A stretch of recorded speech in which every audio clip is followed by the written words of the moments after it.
gente. Eu sou Júnia Tolentino, professora de História, e o tema da nossa aula de hoje é o absolutismo. E aí, vamos lá?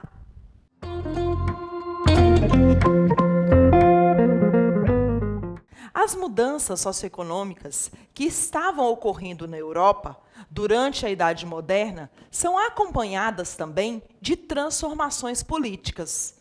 E no campo político, o fortalecimento dos Estados nacionais vai dar origem ao chamado absolutismo. Mas, afinal, o que é o absolutismo? O absolutismo foi uma forma de governo muito comum na Europa entre os séculos XVI e XIX e defendeu a teoria do poder absoluto do rei sobre toda a nação, ou seja, o poder estava centralizado nas mãos do rei. Ele foi caracterizado pela concentração dos três poderes, legislativo, judiciário e executivo, nas mãos do monarca. Agora, o que levou ao surgimento do absolutismo? A burguesia buscou uma aliança com o rei, interessada em ampliar seus negócios e superar as dificuldades para o desenvolvimento do comércio. A burguesia estava descontente com a descentralização política, que gerava o pagamento de vários tributos feudais, e a falta de uma única moeda que limitava imensamente os seus lucros. Com a criação de um território unificado, onde só o Estado cobraria impostos e existiria uma mesma moeda, seria possível aumentar os lucros da burguesia. Mas o rei também tinha interesses nessa aliança, que era a centralização política e territorial da sua nação. Para concretizar essa aliança, a burguesia ofereceu recursos para a formação de um aparelho burocrático, a formação de um Estado, tais como funcionários para a administração, legistas para justificar o poder monárquico nascente, e também dotou o rei de recurso financeiro para o recrutamento de forças militares e adquirir armas de fogo. Desse modo, os monarcas feudais foram impondo sua autoridade sobre a nobreza feudal, unificando o território e centralizando o poder, originando, a partir do século XV, o Estado moderno. A centralização do poder avançou para o absolutismo monárquico, passando o rei a ser identificado com o Estado e a constituir um dos elementos de unidade nacional. Quanto à população, assumiu a condição de fiéis súditos de um mesmo monarca.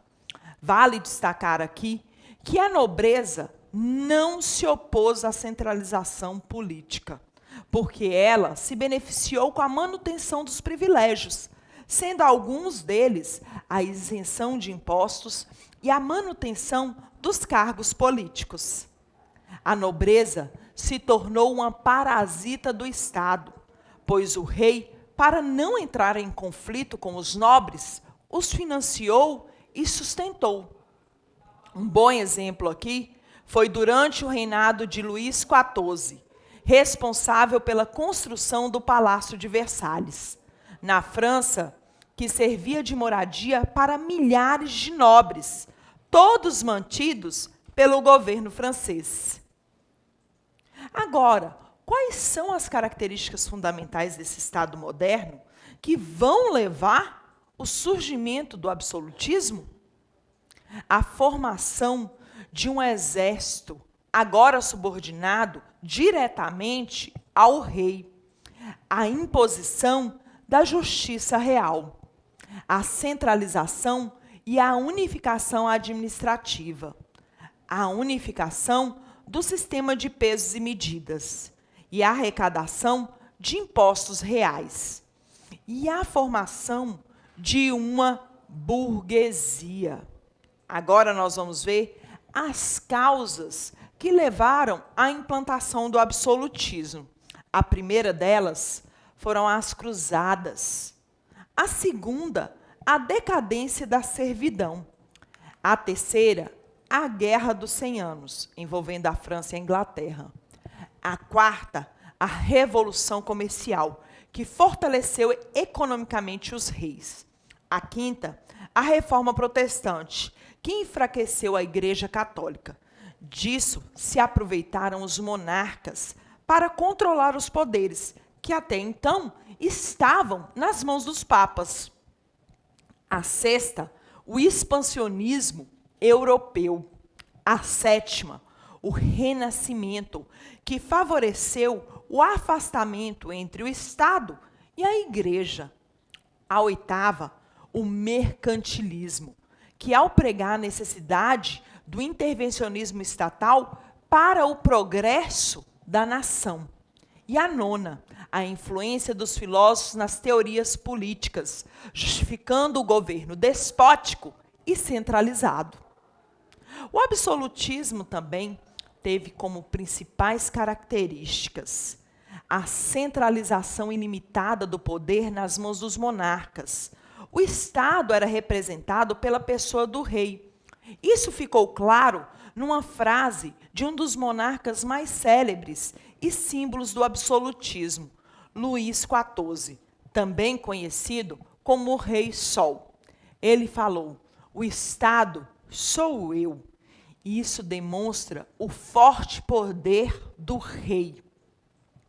Os monarcas tinham autonomia para interferir em assuntos religiosos. Um exemplo vai ser a criação da Igreja Anglicana na Inglaterra, fundada por Henrique VIII.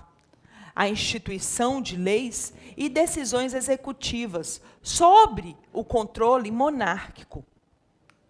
O poder dos monarcas era hereditário, ou seja, passava de pai para filho. O mercantilismo foi o principal sistema econômico do absolutismo, que poderia ter variações resultantes de condições históricas de cada país.